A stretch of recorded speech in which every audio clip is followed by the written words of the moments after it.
With school starting up again and the possibility of remote learning, we are going to take a look at Google Forms for today's 1 Minute Wednesday.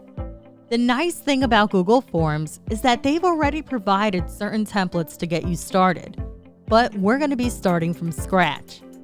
As you can see, we already have one question provided, and I'm going to head over, and when I select the dropdown, you can see that I have a lot of other options other than multiple choice.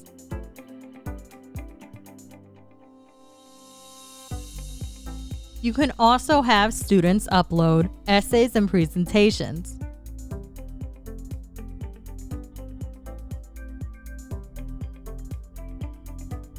I can make each question required, and I have the option of adding images or video.